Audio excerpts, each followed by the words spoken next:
Hello students, I am Dr. Umesh Bansod from the Department of English, JM Patel College Bhandara, Maharashtra. इसके पहले अलग अलग lectures में हमने इंट्रोडक्टरी पार्ट को समझने का प्रयास किया मैकबेथ के। इसके बाद में हमने अलग अलग कैरेक्टर्स को समझा, फिर इसके बैकग्राउंड पोर्शन को भी हमने डिस्कस किया। आज के इस इम्पोर्टेंट लेक्चर में हम मैकबेथ की स्टोरी को डिस्कस करेंगे।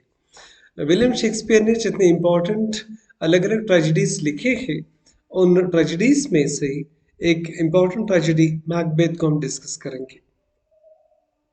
विलियम शेक्सपियर किस प्रकार के कैरेक्टर्स को कैसे इंट्रोड्यूस कराते हैं और स्टोरी को कैसे आगे बढ़ाते हैं, किस प्रकार से सुपरनैचुरल एलिमेंट्स का इस्तेमाल करते हैं और ये भी साबित करके बताते हैं कि कैसे उनकी मनुष्य की खुद की गलतियां जिम्मेदार है उनके अंत के लिए। मैकबेथ को पढ़ने के बाद में हमें विलियम शेक्सपियर के ड्रामेटिक जीनियस का भी पता चलता है।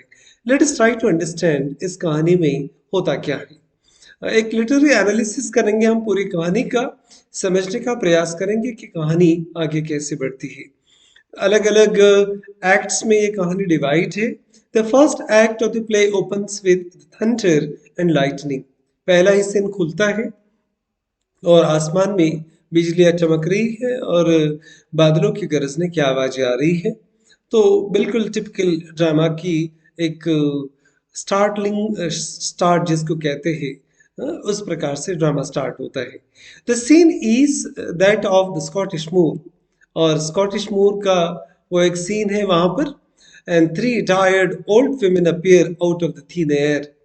हवा से रूबरू होने के बाद में फिर अचानक आसमान से तीन अलग अलग चुड़ैल वहां पर अवतरित होती है। They mention Macbeth plan to meet again and disappear. जैसे ये ड्रामा शुरू होता है तो एक भयानक रूप से कहानी की शुरुआत होती है।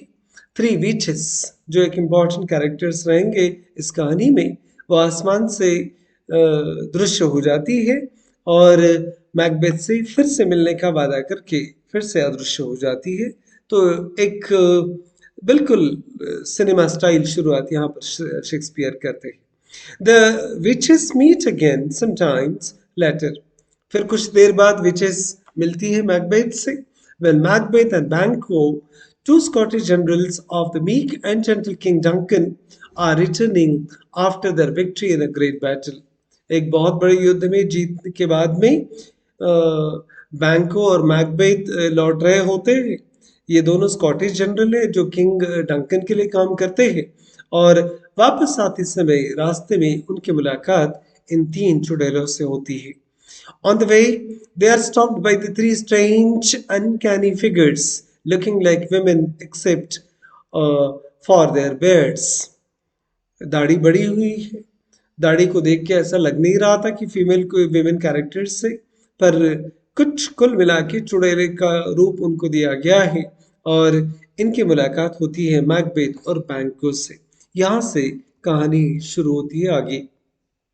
They greet Macbeth with the titles of the Thane of Glamis and the Thane of Cawdor with the words, All hell, king that shall be hereafter. ये तीनों विचेस जैसे ही मैकबेथ को रास्ते में मिलती है, वो इसी टाइटल के साथ, शीर्षक के साथ उसे पुकारती है, thane of Glamis and the thane of Cawdor. ये शब्द मैकबेथ के लिए आश्चर्यचकित करने वाले शब्द है। All hail, king that shall be thereafter, और ये शब्द उन्हीं के लिए है जो इसके बाद में राजा बनेगा। Macbeth can not trust the witches. Macbeth इन तीन चुड़ैलों की भविष्यवाणी के ऊपर जो भी वक्तव्य करते हैं उसके ऊपर वो विश्वास नहीं कर पाता। As he knows that King Duncan has young sons as successors. Macbeth को ये पता है कि किंग डंकन के खुद के बेटे हैं और वो उसी के वारिस है, और किंग मैकबेथ का किंग बनना तो पॉसिबल ही नहीं है। But his curiosity is amply aroused by the sudden appearance and strange greetings of the witches. पर अचानक इन तीन चुड़ैलों के द्वारा जिस प्रकार से मैकबेथ को आवाज दी जाती है, इसने एक जिज्ञासा को जन्म दिया है मैकबेथ के दिमाग में, और वो जिज्ञासा थी कि क्या सच्ची में मैं राजा बन सकता हूँ। जो astonish him further The witches also declare that Banquo's sons will be the future king of Scotland. एक बात तो है, यहाँ पर मैकबेथ को राजा बनने की भविष्यवाणी तो पता चलती है, पर साथ में और एक भविष्यवाणी ने आश्चर्यचकित कर दिया मैकबेथ को। पुत्री विचेस ये भी बताती है कि बैंको के बेटे ही इसके बाद में स्कॉटलैंड के राजा बनेंगे। अब एक बात स्पेक्टेटर्स को, ऑडियंस को पशोपेश में डालने वाली है, कंफ्यूजन में डालने वाली है। किंग डंकन के मर्डर के बाद में मैकबेथ का राजा बनना बात समझ में आती है, पर बैंक्यू के बेटे भी स्कॉटलैंड के राजा बनेंगे, ये भविष्यवाणी मैकबेथ के लिए खतरे की घंटी है। यहाँ से ये भविष्यवाणी ही मैकबेथ की जिंदगी में भूचाल लाती है और कहानी को ट्रेजेडी की तरफ ढकेलती है। To astonish him further, एक और आश्चर्य, the three witches also declare that Banquo's son will be the future kings of Scotland. As the witches disappear, their words sink deep into Macbeth's mind and steer his passion. इतनी बात कहकर चुड़ैल तो अदृश्य हो जाती है, पर उनकी बातों ने घर कर लिया है मैकबेथ के दिमाग में हमेशा हमेशा के लिए, और इस भविष्यवाणी ने छिपी हुई महत्वाकांक्षा को उजागर कर दिया मैकबेथ की। His ambition starts growing. धीरे धीरे उसकी महत्वाकांक्षाएं बढ़ती जाती है। He shares the prophecies with his wife. और एक गड़बड़ इस कहानी में होती है। विचेस ने जो भी भविष्यवाणी की, उस भविष्यवाणी को सुनने वाले मैकबेथ और बैंक्वो है जो युद्ध को जीत कर लौट रहे थे, पर इस भविष्यवाणी को मैकबेथ ने लेडी मैकबेथ से अपनी पत्नी के साथ भी शेयर किया। Who is mentioned as Lady Macbeth in the play? Lady Macbeth के नाम से मैकबेथ की वाइफ को हम जानेंगे। ये प्रोफेसी, ये भविष्यवाणी वो अपनी पत्नी को भी बताता है। On his return, it's Lady Macbeth who instigates him to murder the king in order to turn the prophecies into immediate reality. तीन चुड़ैलों ने भविष्यवाणी तो कर दी थी कि मैकबेथ स्कॉटलैंड का राजा बनेगा, पर ये बातें अपने आप में तो साबित नहीं हो सकती, उन्हें साबित करने के लिए कुछ करना होगा। तो बार बार लेडी मैकबेथ इस बात को सुनने के बाद में किंग मैकबेथ को इंस्टिगेट करती है, उसको प्रोत्साहित करती है, उकसाती है, ताकि वो भविष्यवाणियों को सच साबित करने के लिए किंग डंकन का मर्डर करे। King Duncan, who was at a military camp near his palace at Forres, learnt about Macbeth's courageous suppression of Macdonald's rebellion, which resulted in the latter being killed by the former. जिस युद्ध के लिए बैंक्वो और Macbeth गए थे, McDonald's के बगावत को उन्होंने कुचल दिया और उसका मर्डर करके वो वापस आ रहे थे। ये बात से किंग डंकन बहुत खुश हो गए थे कि दुश्मनों को इन दोनों ने मार दिया है, और ये बात पता चलती है किंग डंकन को। As Macbeth's luck would have it, pleased with his great victory, King Duncan pays a personal visit to his castle at Inverness to honor him. राजा उसके साहस को देखकर सुनकर प्रसन्न हो जाता है और उसका सम्मान करने के लिए फिर इन्वर्नेस कासल के ऊपर खुद ही बढ़ता है। He is accompanied by his two sons.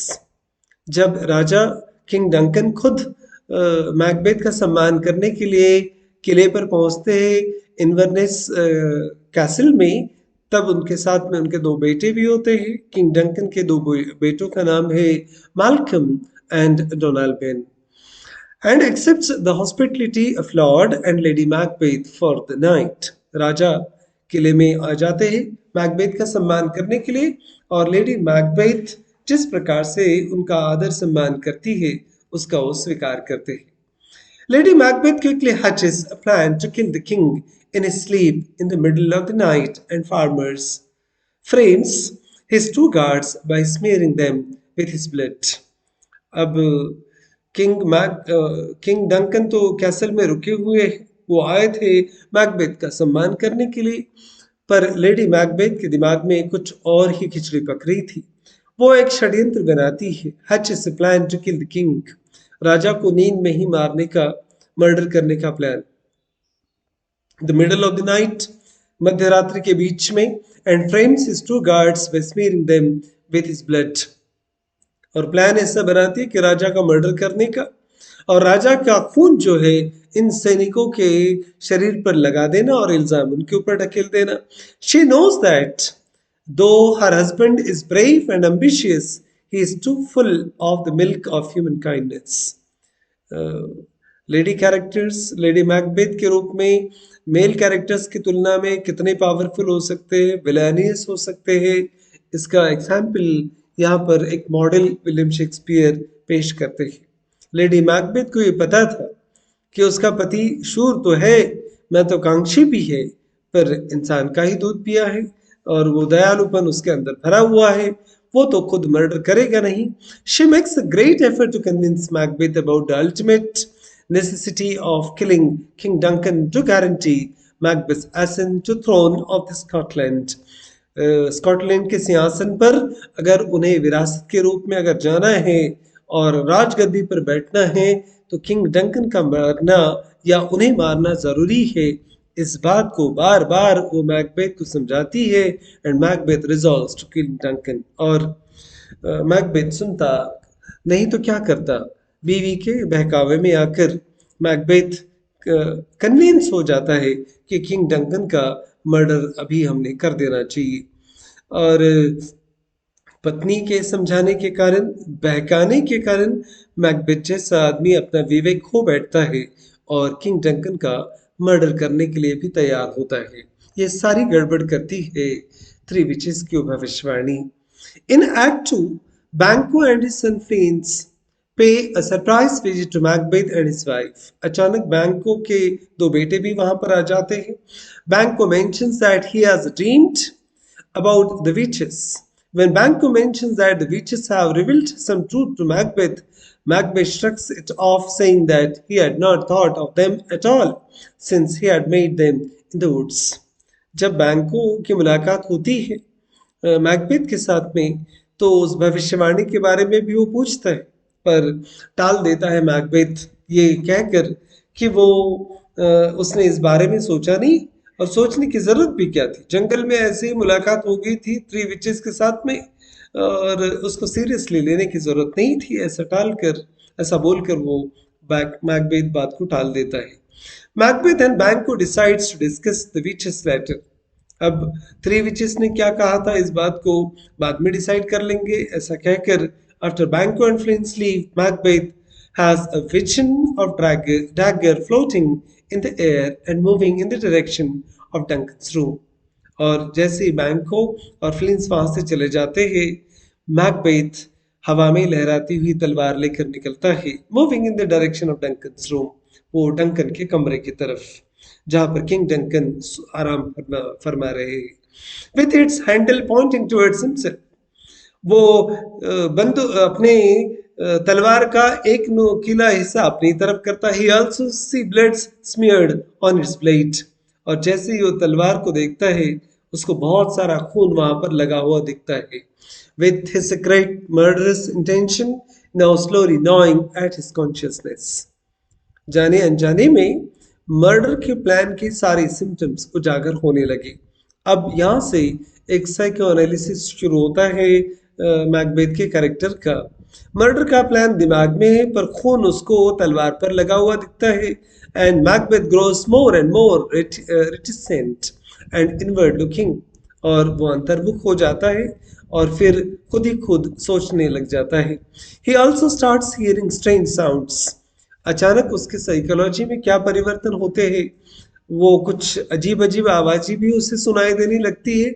As he proceeds to kill the king, Lady Macbeth imagines the scene of Duncan's assassination. जैसे ही वो तलवार लेकर, डैगर लेकर किंग डंकन का मर्डर करने के लिए प्रस्थान करता है, लेडी मैकबेथ अलग अलग प्रकार के असैसिनेशन के मर्डर की सीन इमेजिन करती है। She is proud of her own boldness and asserts that she would have killed him herself. अपने बोल्डनेस का बहुत अभिमान और गर्व होता है लेडी मैकबेथ को। वो कहती है अगर मैकबेथ उसका मर्डर नहीं कर देता तो मैं शायद वो मर्डर कर जाती।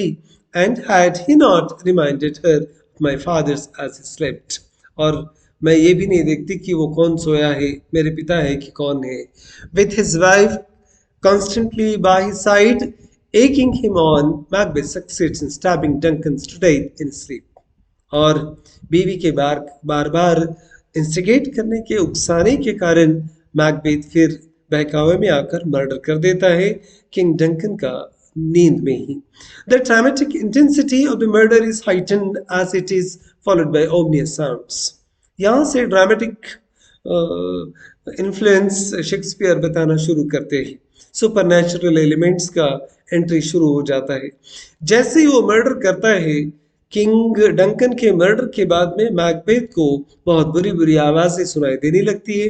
अ बेल रिंग्स, बेल बजती है जैसे कोई मौत का फरमान निकला हो. And someone Knox eight the door 4 times in succession. और ऐसा लग रहा है कि कोई दरवाजे पर दस्तक दे रहा है. 4 बार आवाजें सुनता है, शायद मौत दस्तक दे रही थी दरवाजे पर.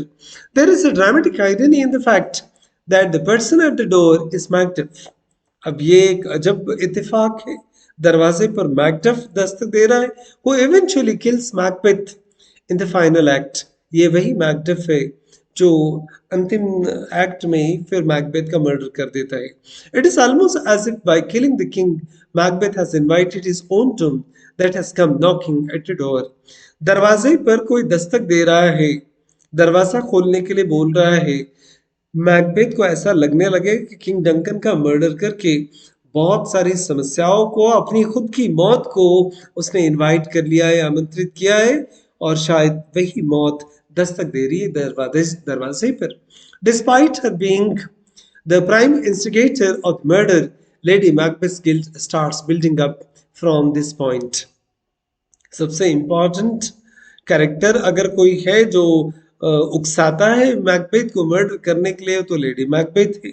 मर्डर तो हो गया, पर लेडी मैकबेथ इस गिल्ट को, इस दोष को सहन नहीं कर पाती. Starts building up from this point दो शी प्रिटेंड्स अदरवाइज. वो नॉर्मल दिखने का प्रयास तो करती है, पर वो नॉर्मल है नहीं. To alleviate Macbeth's fear, she casually remarks that a little water clears us this deed. थोड़ा सा पानी से ये पाप धुल जाएगा.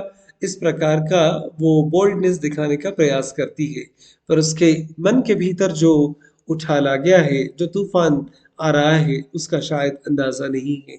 On the sudden arrival of Macduff and Lennox, the murder is revealed. जैसे ही मैकबेथ वहां पर पहुंचता है, लेनॉक्स यहाँ पर आता है, तो मर्डर का जो सीन है वो रहस्य उनको पता चल जाता है.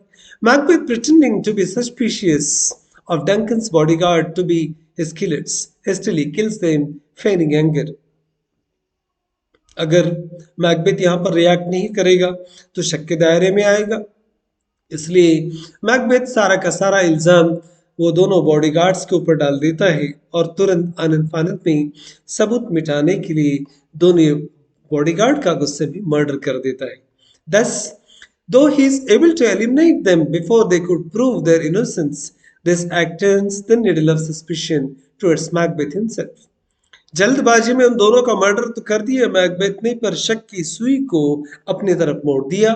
बिना किसी मौका दिए उनको मैकबेथ ने उन दोनों गार्ड्स का, बॉडीगार्ड्स का मर्डर कर दिया. ये बात मैकबेथ को खुद को शक के दायरे में लेके आती है. The promptness of this act is enough to raise the suspicion of Duncan's 2 sons, who quickly flee for safety. जैसे ही इस मर्डर का प्लान पता चलता है, तो किंग डंकन के जो बेटे वो शक करना शुरू कर देते हैं और अपनी जान बचाने के लिए वो वहां से भाग जाते हैं. Now the throne of Scotland lies in the easy reach of their father's murderer. और जैसे ही किंग डंकन के दोनों बेटे भाग जाते, अब स्कॉटलैंड का पूरा सिंहासन उसके उनके पिता के मर्डर के हाथ में आ चुका होता है, मैकबेथ के हाथ में. In Act 3, the action is swift and heightened. तीसरे एक्ट में जो भी घटनाएं होती है बहुत जल्द होती है. The killing of the Banquo and his son Fleance becomes necessary for Macbeth for more reason than one. बैंको ने भविष्यवाणी सुन ली थी कि वो राजा का पिता बनेगा, राजा मैकबेथ बनेगा. ये बात समझ में आती है. उसके बेटे कैसे राजा बनेंगे और राजा को वो कैसे पिता बनेगा, इस बात ने मैकबेथ को हमेशा डरा कर रखा है और यही बात फिर वजह पैदा करती है बैंको के और फ्लिंस के मर्डर के लिए। Macbeth for more reasons than one he hires two murderers to kill Banquo and his सन। फिर एक के बाद एक मर्डर का सिलसिला शुरू हो जाता है। एक अच्छे खासे मैकबेथ को उसकी महत्वाकांक्षा खूनी बना देती है। फिर बैंक को जो उसका दोस्त भी था, फेलो कमांडर भी था, उसके मर्डर के लिए, उसके बेटे के मर्डर के लिए वो दो मर्डरर्स को हायर करता है। बैंक को इज किल्ड, बैंक को तो मारा जाता है पर किसी न किसी तरीके से फ्लिंस वहां से भागने में कामयाब होता है। Meanwhile Macduff too escapes to England और इस दरमियान मैकडब भी इंग्लैंड के लिए रवाना हो जाता है, भाग जाता है। Act 3 also has the famous banquet scene in which Macbeth is mortally threatened by the appearance of Banquo's ghost during the course of his feast. फिर एक बैंक्वेट का आयोजन किया गया है, शाही पार्टी का आयोजन है, सभी लोग खाना खाने के लिए बैठते हैं और अचानक इस महफिल के बीच में बैंकों का भूत आ जाता है। ये वही सुपरनैचुरल एलिमेंट्स है जिसको विलियम शेक्सपियर अपने ड्रामा में बखूबी इस्तेमाल करते हैं। This is then followed by a scene where Hecate, the goddess of the witchcraft, reprimands the witches for having meddled in Macbeth's affairs without having consulted her. और ये वही सीन है जहां पर हेकेट जो है गॉडेस ऑफ विचक्राफ्ट, जादूगरों की देवी है, वो आकर यहाँ पर एक डायलॉग जो बोलती है कि विचेस को डांटती भी है कि मुझसे बिना सलाह मशवरा किए तुमने मैकबेथ के सारे अफेयर्स में इंटरफेयर क्यों किया। ये दोनों सीन यहाँ पर देखने को मिलते हैं। The third act also marks further deterioration of the guilty minds of Macbeth and Lady Macbeth. Lady Macbeth और मैकबेथ के दिमाग में जिस प्रकार की उथल पुथल चल रही है, इन सारी उथल पुथल को एक साइकोलॉजिकल डिसऑर्डर में यहाँ पर शेक्सपियर पेश करते हैं। किरदार देखो कैसे अपने अंतर्द्वंद्व के कारण पजल हो जाते हैं, अपना आपा खो बैठते हैं। The series of crimes committed by them has started taking its toll on their mental well-being. एक मर्डर के पीछे न जाने कितने मर्डर्स मैकबेथ को करने पड़ते हैं और एक के बाद एक गुनाह करने के कारण उनका खुद का दिमाग, मेंटल बैलेंस बिगड़ जाता है और वो फिर इस पश्चाताप की अग्नि में जलना शुरू हो जाते हैं। The witches reappear at the beginning of the act 4। चौथे एक्ट के शुरुआत में वो थ्री विचेस, तीन चुड़ैले फिर से आ जाती है, सीन पर दिखती है। दे आर प्रिपेयरिंग बाइसरी, a very strange, unusual concoction in a bubbling cauldron, chanting magic spells. कुछ अजीब सा वो बबलिंग कॉल्ड्रॉन एक कढ़ाई में कुछ काढ़ा बना रही है और कुछ जादुई मंत्र भी बोल रही है। This act marks beginning of the end and dramatic action had reached its climax in Act 3. ये तीसरे और चौथे सीन में ड्रामा अपने सबसे ऊंचे रोमांच पर पहुंच जाता है। 3 and now it is on the decline. यहाँ से कहानी का उतरना शुरू हो जाता है। डेनुमा and Macbeth seeks out the witches to help him out of the terrible mess. Macbeth समझता है कि थ्री विचेस के तीन चुड़ैलों की कहानियों में बहकावे में आकर उसने मर्डर तो कर दी, बहुत सारी समस्याओं से वो घिर जाता है और फिर विचेस से कहता है कि वो कुछ भी करके उसे बाहर निकाले। And they have put him into they speak in riddles that further confuse him. अब यहाँ पर तीनों चुड़ैल एक रहस्यमय भाषा में बात करते हैं, वो मैकबेथ को और कंफ्यूज करते हैं। Learning about Macduff's rebellion, Macbeth sends hired murderers to his palace, who is being unable to catch him, kill his innocent wife and children. अब मैकबेथ जैसे ही भागकर इंग्लैंड पहुंचता है, वो सेना इकट्ठा करता है मैकबेथ के खिलाफ लड़ने के लिए, तो मैकबेथ ने मैकडफ का मर्डर करने के लिए फिर से मर्डर करने वाले मर्डरर्स भेज दिए, पर जाने अनजाने में वो मैकडफ की पत्नी और बच्चे का मर्डर कर देते हैं।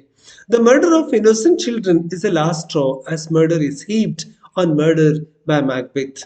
बहुत सारी मौतों का शिकार तो लोग होते ही हैं, बहुत सारे मौतों के लिए जिम्मेदार हो जाता है मैकबेथ। एक के बाद एक मर्डरस सीन यहाँ पर हमें देखने को मिलते हैं, पर सबसे एक पश्चाताप करने वाला जो मर्डर होता है कि मैकडफ के बच्चे, इनोसेंट बच्चे भी यहाँ पर मारे जाते हैं by committing this most heinous crime. छोटे छोटे बच्चों का जिनका कोई लेना देना नहीं है, ऐसे इनोसेंट बच्चों का भी मर्डर यहाँ पर हीनियस क्राइम मैकबेथ के हाथों से हो जाता है। And Macbeth has finally ushered his own downfall. और इन बेगुनाह बच्चों का मर्डर करके मैकबेथ अपने अंत को खुद अधोरेखित करता है। Meanwhile in England Malcolm and Macduff unite. फिर इंग्लैंड में मैल्कम तो पहुंचा ही है जो कि बैंको का बेटा है, मैकडफ भी वहां पर है, ये दोनों मिलते हैं। And Malcolm is planning to return to Scotland with 10,000 soldiers borrowed from King Edward of England. England के राजा किंग एडवर्ड से 10,000 सैनिक का काफिला लेकर मैल्कम और मैकडफ फिर स्कॉटलैंड की तरफ बढ़ते हैं। Ross joins them and conveys the news of the slaughter of Macduff's family as well as Macbeth's usurping the throne of Scotland. Macbeth कैसे स्कॉटलैंड का राजा बन जाता है, कैसे उसने मर्डरस भेजे थे और मैकडफ की फैमिली की हत्या कर दी, ये सारी बातें फिर रॉस उनको जाकर बता देता है मैकडफ को और मैल्कम को। And this leaves Macduff heart broken. बहुत दुख होता है मैकडफ को अपने परिवार को खोने के कारण। And Malcolm then exhorts Macduff to turn his grief into anger and vengeance and start preparing for war. फिर मैल्कम समझाता है मैकडफ को कि दुख को भूल जाओ और गुस्से को इकट्ठा करो ताकि मैकबेथ के खिलाफ युद्ध किया जा सके और बदला लिया जा सके। The fifth and the final act has a tragic denouement and this famous sleepwalking scene of Lady Macbeth. Murder तो कर दिया किंग डंकन का, पर ये मर्डर किंग लेडी मैकबेथ को पागल बना देता है और फिर नींद में चलने की बीमारी उसको शुरू हो जाती है। Before she dies takes place in this part. King Lady Macbeth के मृत्यु के पहले ये सीन नाइट वॉकिंग का, स्लीप वॉकिंग का वहां पर आता है। And the same woman who had earlier said that the little water would be absolve her of the heinous crime is now haunted by guilt. जो लेडी ये कहती थी कि जरा से पानी से ये सब क्राइम धुल जाएंगे, वो अभी एक बहुत डरावने से माहौल में है और ये डर है उसके गिल्ट का, उसके दोष का। She walks in her sleep, वो नींद में चलती है, and compulsively washes her hands to remove imaginary spots of blood. उसके हाथ उसको खुद को ही खून से रंगे हुए महसूस होते हैं और वो फिर उसे धोने का प्रयास करती है। and bemoans that all the perfumes of Arabia will not sweeten this little hand. और शेक्सपियर के द्वारा फिर बेहतरीन डायलॉग्स वहां पर आती है कि अरेबिया का सारा परफ्यूम भी अगर ला लिया जाए तो इन हाथों को फिर से सुगंधित नहीं किया जा सकता, इन पाप से भरे हुए हाथों को धोया नहीं जा सकता। Macbeth is getting ready for war. Macbeth को जैसे ही पता चलता है कि मैल्कम और मैकडफ उसके ऊपर हमला करने के लिए आ रहे हैं तो वो युद्ध के लिए तैयार और सज्ज हो जाता है। He has fortified his castle as his own men have risen against him. उसके खुद के ही लोग उसके खिलाफ बगावत करने के लिए उतावले हो गए हैं तो अपने पूरे किले की किलेबंदी करवा लेता है। And Macduff, Siward, Malcolm are approaching from England's leading English troops. The Scottish lords join them under the leadership of Malcolm and Macduff, but Macbeth is confident that no one can vanquish him. अब इधर Macbeth आए, Macbeth के खिलाफ Malcolm आए या फिर Macduff आए, भले ही एडवर्ड की पूरी फौज को लेकर आए, पर इस बात के ऊपर मैकबेथ कॉन्फिडेंट है कि कोई भी उसको पराजित नहीं कर सकता। As the soldiers march forward carrying several severed branches of trees from the Birnam forest, the witch's riddle-like prophecy of Birnam forest coming to Dunshane also comes true. एक भविष्यवाणी और बचने का उपाय वो बताती है कि कोई भी आम आदमी तुम्हारा मर्डर नहीं कर सकता। The news of Lady Macbeth's death reaches Macbeth, but he remains unmoved. अब अलग अलग प्रोफेसी सच होगी, बिरनाम का जंगल तुम्हारा खून करने के लिए आएगा। इस प्रकार की भविष्यवाणियां जब थ्री विचेस उसको बताती है तो उसको ये असंभव लगता है, कोई जंगल कैसे आ सकता है उसका मर्डर करने के लिए। इसी बीच में लेडी मैकबेथ की मौत की खबर मैकबेथ के पास पहुंचती है, पर खुद के पत्नी की मौत की खबर सुनने के बाद में भी उसके ऊपर परिणाम नहीं होता। गुनहगार होने के बाद में एक के बाद एक मर्डर करने के बाद में इंसान क्या से क्या बन जाता है, ये शेक्सपियर बताने का प्रयास करते हैं। Convince by the notion that no man born of woman will be able to kill him. एक बात जो थ्री विचेस ने उसको बताई थी कि किसी भी महिला के गर्भ से जिसने जन्म लिया है वो कोई भी व्यक्ति तुम्हें मार नहीं सकता। ये भविष्यवाणी सुनकर तो मैकबेथ अपने आप को अमर समझने लगता है। उसको ये यकीन ही नहीं होता कि ऐसा कोई व्यक्ति हो सकता है। Macbeth obsessively adheres to his own limited interpretation of the witches' prophecies until he challenged and killed by Macduff। और मैकबेथ अपने तरीके से इन भविष्यवाणियों का मतलब निकालता है खुद को सुरक्षित करने के लिए, पर मैकडफ उसको चैलेंज भी करता है, उसको मर्डर भी कर देता है। तब तक ये रहस्य उसके समझ में नहीं आता। The riddle of being killed by a man not born of woman is also proven true. और किसी भी महिला के गर्भ से पेट से जिसने जन्म नहीं लिया वही व्यक्ति तुम्हारा खून कर सकता है। ये भविष्यवाणी भी सच होती है। जब मैकडफ अपनी कहानी को बताता है कि Macduff shares story of his premature caesarean birth. उसने नैसर्गिक तरीके से माँ के पेट से जन्म नहीं लिया था और प्रीमैच्योर बेबी के रूप में सिजेरियन उसका बर्थ होता है। तो इस प्रकार से ये भविष्यवाणी भी विचेस की पूरी हो जाती है। With the death of the tragic hero the play attains tragic magnitude. Macbeth मारा जाता है मैकडफ के हाथों और कहानी एक ट्रेजिक एंड के साथ खत्म होती है। In the end Malcolm reestablishes peace when he is anointed the king of Scotland. Malcolm को फिर स्कॉटलैंड का राजा बना दिया जाता है, ultimately proving that all the prophecies made by the witches were true. पर एक बात और सच है, विचेस ने जो जो भविष्यवाणियां की थी वो सब सच हो रही थी। Of all tragedies written by Shakespeare, Macbeth is the shortest in length, but as it has been aptly stated by G. Wilson Knight, it indeed provides the readers with the most profound and mature vision of evil। बुराई का परिणाम क्या क्या हो सकता है ये पूरा चित्रण इस ड्रामा के माध्यम से देने में विलियम शेक्सपियर कामयाब हो जाते हैं। कुछ अहम सवालों को भी आपको एग्जामिनेशन में सॉल्व करना है। Right a critical note on the three witches and in Macbeth. Why did Lady Macbeth plot to kill King? And how did she go about trying to achieve what she wanted? And how did the murder affect her? ये कुछ सवाल है जिसकी preparation आपको तय करनी है। And trace the rise and eventual downfall of Macbeth in the context of the overreaching ambition. Discuss the significance of the soliloquies of Macbeth in the development of the character and the text. सोलिलोक्विस का अपना महत्व है इस drama में, तो उसके ऊपर definitely questions आएंगे। And describe the first meeting of Macbeth and Banquo with three witches. Narrate the banquet scene in act 3। ये कुछ इंपॉर्टेंट सीन्स भी है।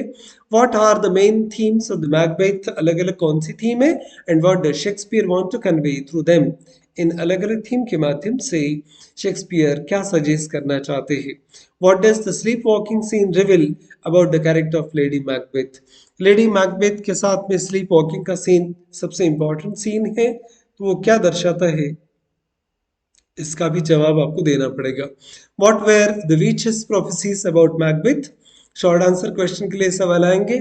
थ्री विचेस की जो प्रोफेसीज है वो क्या बताती है, क्या है। And mention three important points in the plot of Macbeth. इस कहानी में जो तीन इंपॉर्टेंट मुद्दे हैं उसकी भी आपको चर्चा करनी है। Critically analyse the relationship between Macbeth and lady Macbeth and critically comment on the tragic ending of Macbeth. ऐसे कुछ इंपॉर्टेंट सवाल है जो एग्जामिनेशन में पूछे जा सकते हैं। ये वीडियो थोड़ा लंबा ज़रूर हुआ है, पर कहानी को समझने के लिए ज़रूरी था इन सारी चीज़ों को डिस्कस करना। I hope that this discussion will help you to understand the entire story of Macbeth at a glance, एक नज़र में आपको ये सब समझ में आएगा, and this discussion will definitely help you in the examination. The video is also available on YouTube at Grammar Planet by Dr. Umesh Bansod. Thank you very much for watching this video.